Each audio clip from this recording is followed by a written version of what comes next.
पुरुषोत्तम जी, क्या आप फत्ते दादा जैसे राक्षस को साथ लेकर रामराज कायम कीजिएगा? स्मगलर ये है, खूनी ये है, जहरीली शराब ये बेचता है, चकले ये चलाता है। क्या बकती है, उठाकर बाहर फेंक दो इसे। रुक जाओ, ये क्या कर रहे हैं आप? हैं? शर्म नहीं आती आप लोगों को माताओं बहनों पर हाथ उठाते हुए?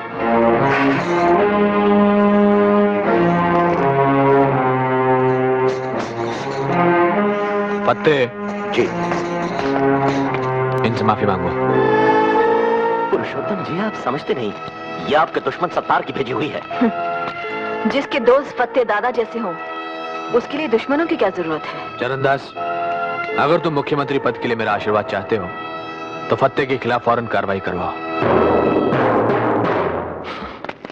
आप चरणदास जी के साथ थाने में जाइए, अगर फिर भी कार्रवाई ना हो तो मुझे फोन कीजिएगा। जी अच्छा, शुक्रिया। आपका नाम क्या है? भवानी। जाइए, आइए।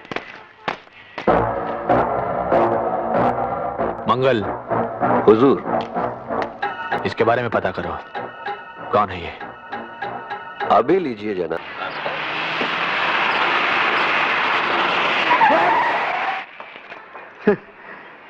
कितना कम है फासला मौत और जिंदगानी के बीच का केशव कुमार। पाल भर गड़िया इधर उधर चली जाती तो जेबा से आप काल के गाल में चले जाते। अब आराम से हमरे संग गड़िया में बैठा जाए और हम जौन प्रसाद लाए हैं सो ग्रहण किया जाए। धर्मदास जी, आप अपनी घूस समेत फौरन चले जाइए। कहीं नखराबाजी में आप ही न चले जाएं दुनिया से।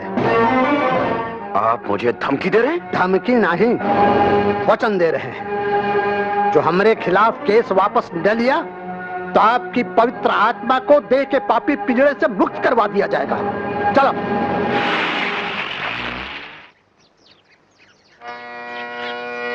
सा रे गा मा पा धा नी सा। भाई वाह, गोपाल भैया, तुम खुद तो सारा दिन सारे गा माँ करते रहते हो, अब इसे भी करने लगे हैं? और माँ को अकेला क्यों छोड़ दिया कमरे में? माँ के पास केशव भाई साहब बैठे हैं। हाँ, अब जाकर के रट्टा मारो, चलो।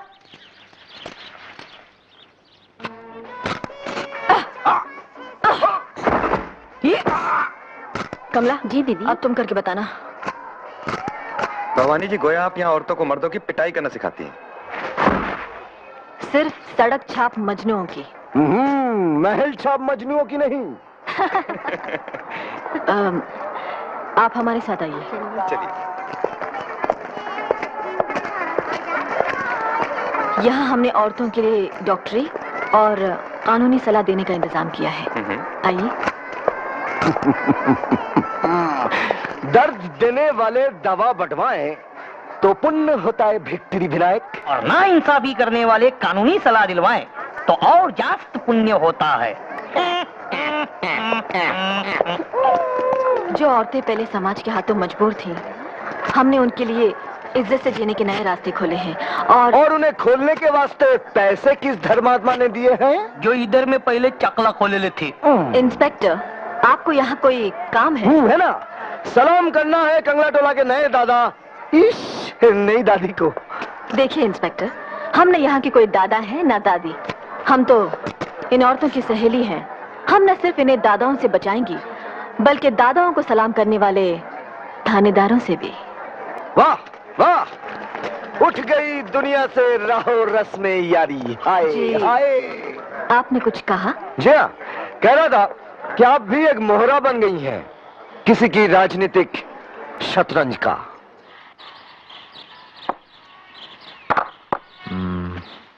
नमस्कार पुरुषोत्तम जी। आओ भवानी, आओ। मंगल ने बताया कि आपने हमें याद किया है। भाई, काम के वक्त काम के आदमी को ही याद किया जाता है। दरअसल हमें पार्टी के चुनाव प्रचार के लिए कोई काम का आदमी नहीं मिल रहा। तुम ये जिम्मेदारी संभाल लो। रामू जी साहब। जरा लाइब्रेरी में चाय रखवाना। अच्छा साहब। मैंने चरणदास से कहा है कि अगर हमारी पार्टी की सरकार बने तो तुम्हें समाज कल्याण मंत्री बनाए। लेकिन पुरुषोत्तम जी, हम किसी पार्टी या सरकार के नहीं, जनता की सेवा करना चाहते हैं। आओ। भवानी, मैंने भी कभी किसी सरकारी गद्दी पर बैठना मंजूर नहीं किया। मेरे गुरुजी का कहना था कि सरकार से किसी भी तरह जुड़ना अपने हाथों में सोने की हथकड़ियां डलवा लेना है। आपके गुरु कौन थे? आपके गुरु? करमवीर गणेश दत्त जी। करमवीर गणेश दत्त जी आपके गुरु थे?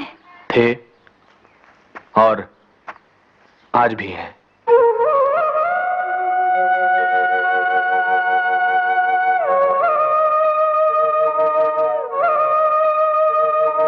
देखो भवानी, मुझे मालूम है कि तुम्हें मेरे सहारे की जरूरत नहीं, लेकिन यकीन मानो, भ्रष्टाचार से लड़ने के लिए मुझे तुम्हारे सहारे की सख्त जरूरत है। हम राजनीति से हमेशा दूर रहती आई हैं। हमारे पिताजी कहा करते थे कि इस देश को पार्टीबाज राजनीति की नहीं, बल्कि गरीब नवाज नीति की जरूरत है। पुरुषोत्तम जी की इस मंच से अगर हम बोल रही हैं, तो सिर्फ इसलिए कि ये मंच चुनाव लड़ने का नहीं, भ्रष्टाचार से लड़ने का मंच है। भाइयों और बहनों, भ्रष्टाचार को मिटाने के लिए, भारत को फिर से भारत बनाने के लिए पुरुषोत्तम जी के हाथ को मजबूत कीजिए।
भवानी जी, आप क्या हुआ? वो फतेह दादा ने income tax officer Keshav Kumar का खून कर दिया। फतेह दादा ने? लेकिन वो तो हवालात में बंद है। हम इतना जानते कि खून उसी ने किया। लाश को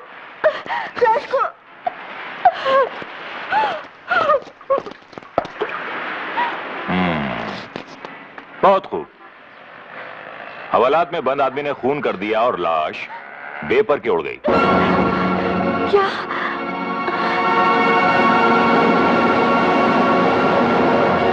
क्या ये सच नहीं है कि एक दिन सुधा ने अपने पति केशव के साथ आपको रंगे हाथों पकड़ा था? बोलिए, बोलिए। नहीं नहीं नहीं, आप हमसे 100 बार पूछ चुके हैं और हम आपको 100 बार बता चुकी हैं कि सुधा को गलतफहमी हुई थी। कातिलाना क्लाइमेक्स तक पहुंची आपके पगले प्रेम की दर्दनाक दास्तान। अब सुनाई डालिए। आपका बयान तो कुछ यूं होना चाहिए कि जब मैंने जवानी की दहलीज पर कदम रखा तो पिताजी केशव नाम के एक अनाथ लड़के को घर ले आए। राखी बंधवाकर वो मेरा भाई बन गया। लेकिन इस पवित्र रिश्ते की आड़ में मैंने उससे नाजायज ताल्लुकात कायम कर लिए। 4 महीने पहले मुझसे ऊब कर उसने किसी और से शादी कर ली। जब राखी के दिन वो मुझसे यह कहने आया कि अब वो मुझसे सिर्फ भाई की हैसियत से मिलेगा तो मुझसे बर्दाश्त नहीं हुआ और मैंने उसका खून कर दिया। खून करने के बाद मैंने पूरी ऊंच नीच सोची और एक झूठी कहानी गढ़ी। एक प्राइवेट टैक्सी हायर की, उसकी लाश को टैक्सी में डाला और टैक्सी को डुबो दिया। ये सब झूठ है। प्राइवेट टैक्सी के मालिक और एक बछड़े के बयान से यह साबित होता है कि यह सब सच है। खोल दो इन्हें। सर आप? जोरावर, मुझे तुमसे उम्मीद नहीं थी कि मेरी पार्टी के खास वर्कर को तुम झूठे इल्जाम में टॉर्चर करोगे। सॉरी सर, गलती हो गई, माफ कर दीजिए। माफ तो तुम्हें भवानी करेगी। भवानी, मैं माफी चाहता हूं इस पुलिस ऑफिसर की ओर से, अपनी पार्टी की सरकार की ओर से, और खुद अब जाओ। एक बहुत खतरनाक अपराधी फत्ते दादा पुलिस की हिरासत से भाग निकला है और नई सरकार के ईमानदार अफसरों तथा नेताओं को उससे जान का खतरा है। यदि फत्ते दादा कहीं भी किसी को दिखाई दे तो कृपया 100 पर फोन कर दें। सूचना समाप्त। ये क्या हो रहा है? एक नाटक, सनसनीखेज सा। क्या मतलब? पुलिस?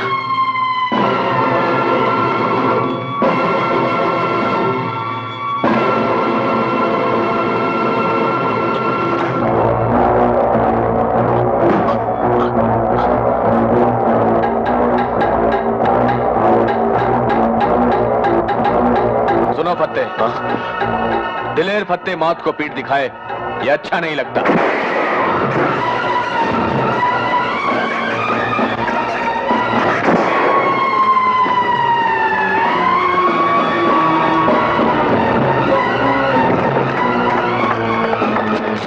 जोरावर सिंह, ईमानदार केशव का हत्यारा मुझे मारने आया था मगर खुद मारा गया।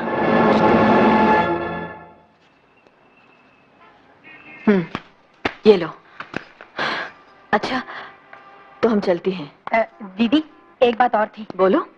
हम यहाँ आज शाम आपका जन्मदिन मना रहे हैं। हमने पुरुषोत्तम जी को भी बुलाया है। अरे यार, तुम भी हद करती हो। हम कोई बच्ची है जो हमारा जन्मदिन मना रही हो? हाँ मैडम, जब तक आप बच्चों की मां नहीं बनेंगी बच्ची ही कहलाएंगी। आपको यहाँ किसने बुलाया है? लो, आप भूल गई? पुरुषोत्तम जी का हुक्म है कि अफसर लोग आकर आप ही को रिपोर्ट दें। तो आप लिख कर भेज सकते थे जैसे औरों ने भेजी है। ये मैडम, मेरी लिखावट तो डॉक्टर की प्रेस्क्रिप्शन की तरह है जो खुद को समझ नहीं आती। मुख्तसर सी रिपोर्ट है, मुंह ज़बानी सुन लीजिए। सुनाइए।